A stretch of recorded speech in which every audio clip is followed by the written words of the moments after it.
एक लड़का और एक लड़की दोनों ग्रेजुएशन एक साथ करते हैं, एक साथ पढ़ते लिखते हैं। दोनों की बातचीतें इस तरह से आगे बढ़ जाती हैं कि हम दोनों एक दूसरे का सहारा बनेंगे, कभी भी जीवन में एक दूसरे से अलग नहीं होंगे। दोस्तों, उसके बाद जब ग्रेजुएशन की पढ़ाई पूरी हो जाती है तो लड़की के घर वाले इस लड़की से कहने लगते हैं कि तू घर वापस आ जा, हम तेरी शादी कराना चाहते हैं। लेकिन ये लड़की मना कर देती है कि मैं अभी शादी नहीं करना चाहती, मैं पढ़ना चाहती हूँ, लिखना चाहती हूँ, कुछ आगे बढ़ना चाहती हूँ। दोस्तों, जो इसका प्रेमी होता है वो भी इससे यही कहता है कि तू अपनी पढ़ाई कर और तेरी पढ़ाई के लिए मैं दिन रात मेहनत करूंगा।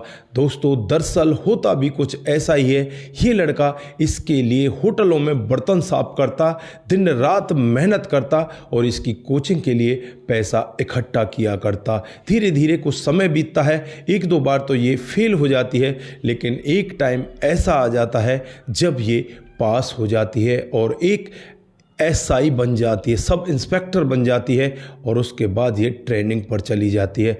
दोस्तों, ये लड़का अब इससे कहता है कि अब तूने पढ़ाई कर ली, तेरी नौकरी लग गई, अब मेरा नंबर है, मैं पढ़ाई करूंगा, मैं भी सरकारी नौकरी हासिल करूंगा, तो मुझे पैसे दे दिया करना। दोस्तों, जैसे ही ट्रेनिंग पर 15 दिन का समय बीतता है उसके बाद ये लड़की फ़ोन उठाना ही बंद कर देती है।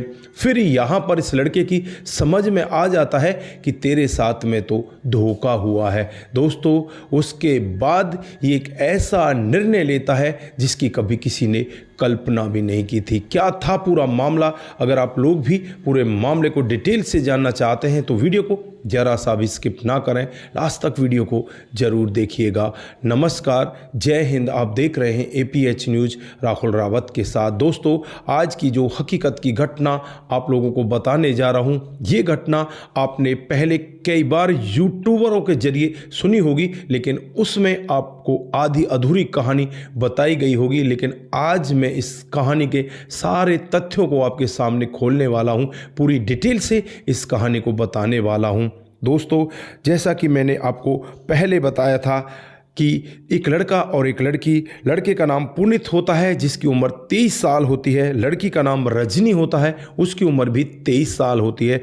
ये दोनों के दोनों इलाहाबाद यूनिवर्सिटी में अपनी ग्रेजुएशन की पढ़ाई कर रहे होते हैं और दोनों एक दूसरे के बहुत ही अच्छे दोस्त होते हैं। इनकी दोस्ती इतनी ज़्यादा गहरी होती है, अगर यहाँ पर रजनी को कुछ हो जाता तो पुनीत को बहुत ज़्यादा दर्द होता और कभी पुनीत को कुछ हो जाता तो रजनी भी अपने आप को नहीं रोक पाया करती। इस तरह से इन दोनों का प्यार होता है। धीरे धीरे समय बीतने लगता है, ग्रेजुएशन की पढ़ाई पूरी हो जाती है। जो रजनी के माता पिता हैं वो कहने लगते हैं कि रजनी तू अब घर आ जा, तेरी अब हम शादी कर देते हैं। लेकिन रजनी यहाँ पर माता पिता को साफ मना कर देती है कि मैं शादी नहीं करना चाहती, मैं पहले कुछ बन जाना चाहती हूँ, मैं यहीं पर रहूँगी और यहीं रहकर पढ़ाई करूँगी। घर वाले कहते हैं कि बेटा हम लोग गरीब लोग हैं, हमारे पास इतना पैसा नहीं है कि हम तुझे वहाँ रहकर पढ़ाई करवाएं, तू ऐसा कर घर वापस आ जा।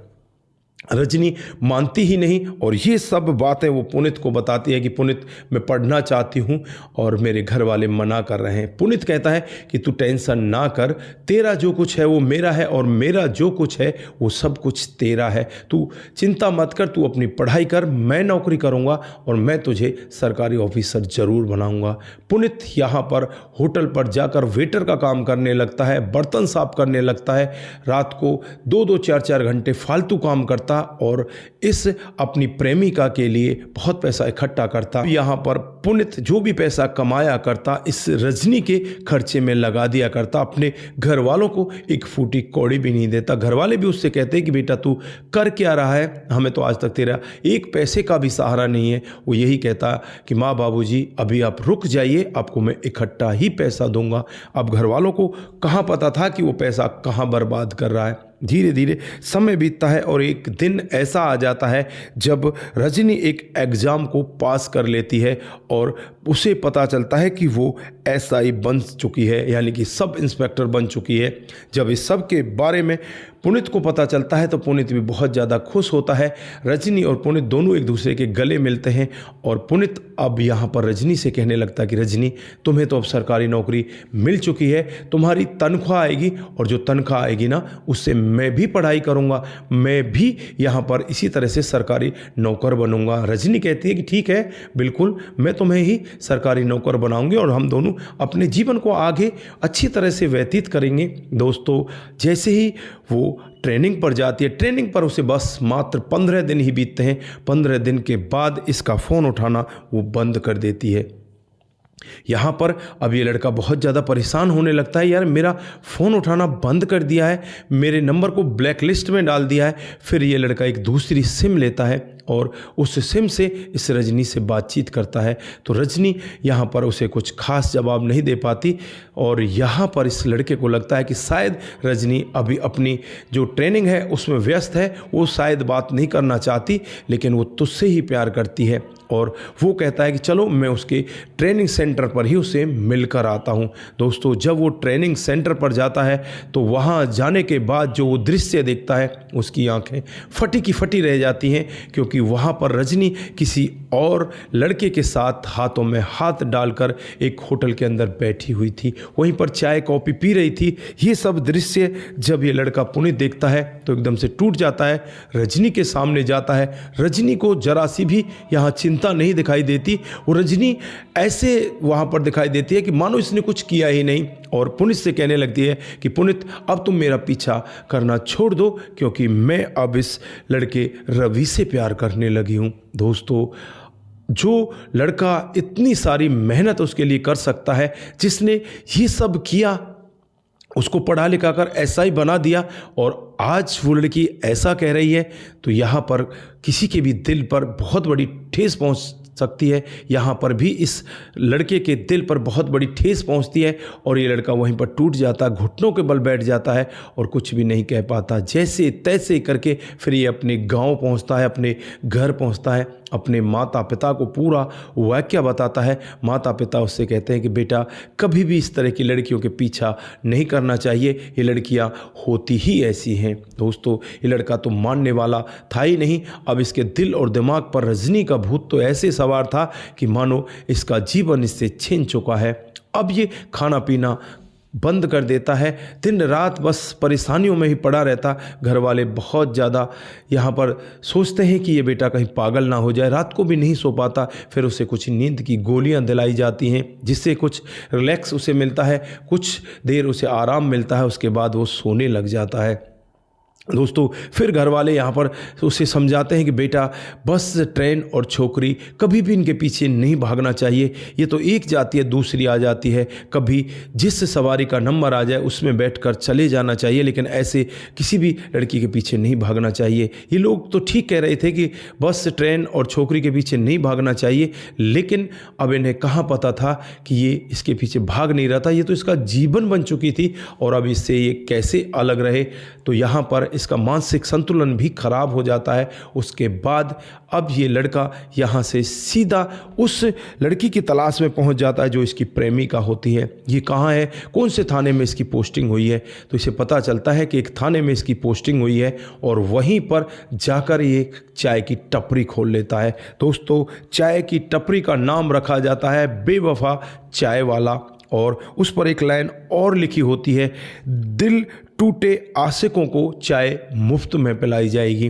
दोस्तों, ये सब वाक्या जब लोग बाग देखते हैं तो जो लोग ऐसे होते हैं, दिल टूटे आशिक होते हैं, वो यहाँ पर आकर रुक जाया करते और इससे पूछने लगते हैं कि तुम्हारे साथ में हुआ क्या है, किसने तुम्हारा दिल तोड़ा है। तो ये स्पष्ट कहता कि सामने जो इस थाने में एसआई है उसने ही मेरा दिल तोड़ा है और वही यहाँ पर किसी दूसरे लड़के से प्यार करने लगी है।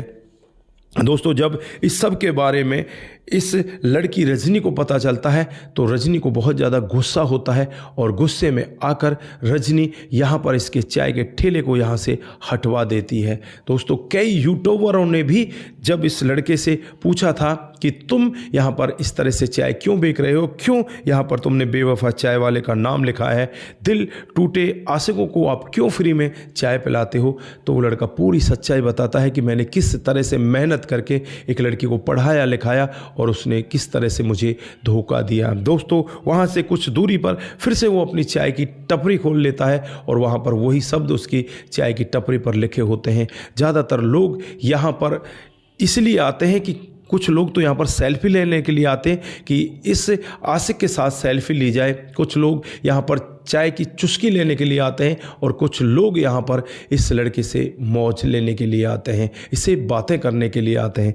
तो दोस्तों, इस तरह से ये लड़का अपने जीवन को बिता रहा है। लड़की शर्मिंदा हो जाती है, शर्मिंदा होकर वहाँ से ट्रांसफ़र किसी दूसरे ज़िले में ले लेती है और फिर उसे अपना पता चलने ही नहीं देती। लेकिन यहाँ पर आप लोग देख पा रहे हो किस तरह से एक लड़का एक लड़की का सहयोग करता है, बिना शादी के उसके साथ इतना प्यार करता है और उसे इतने ज़्यादा पैसे देकर उसकी पढ़ाई लिखाई करवाता है, घर वालों को फूटी कोड़ी नहीं देता। लेकिन फिर भी वो लड़की जब कामयाब हो जाती है तो इस तरह से उसे छोड़कर चली जाती है। तो दोस्तों, यहाँ पर आप लोग क्या कहना चाहते हैं, आपकी जो भी राय है एक बार कमेंट बॉक्स में ज़रूर दीजिएगा। जिन साथियों ने हमारे पिछले वीडियोज़ पर कमेंट किए थे उनका नाम हम यहाँ पर बारी बारी से लेने वाले हैं। वो कुमार केसी जी का आता है, वो लिखते हैं जय श्री राम जय शंभू, जय श्री राम जय शंभू। उसके बाद प्रवीण सिंह बेलावत जी कमेंट करते हैं, बहुत बहुत धन्यवाद। Digvijay Singh very nice sir, बहुत बहुत धन्यवाद। मोनू जैन जी सुपर, बहुत बहुत धन्यवाद। लक्ष्मण डेलू जी हमें कमेंट करते हैं, आपका भी दिल की गहराई से बहुत बहुत धन्यवाद। आप सभी लोग इसी तरह से हमारे साथ कमेंट करते रहें, इसी तरह से अपने कमेंट हमारे साथ में साझा करते रहें। बलबीर सिंह जी का कमेंट आता है, बहुत बहुत धन्यवाद। उसके बाद राम गोसाई जी कमेंट करते हैं, बेवफा की सज़ा मिल गई, बहुत बहुत धन्यवाद। राजेश नोटियाल जी कमेंट करते हैं, बहुत बहुत धन्यवाद। सपन देहे का कमेंट आता है। रमाकांत कुशवाहा जी भी हमें कमेंट करते हैं। उसके बाद जो कमेंट आता है वो रघु रावत का आता है और उसके बाद चरण चौहान का भी कमेंट आता है और उसके बाद लखन विमलेश का कमेंट आता है। आप सभी का दिल की गहराई से बहुत बहुत धन्यवाद। आप सभी लोग इसी तरह से हमारे साथ बने रहें, इसी तरह से अपने कमेंट हमारे साथ में साझा करते रहें। सतर्क रहें, सावधान रहें, रिश्तों की अहमियत को ज़रूर समझें। नमस्कार, जय हिंद, जय भारत।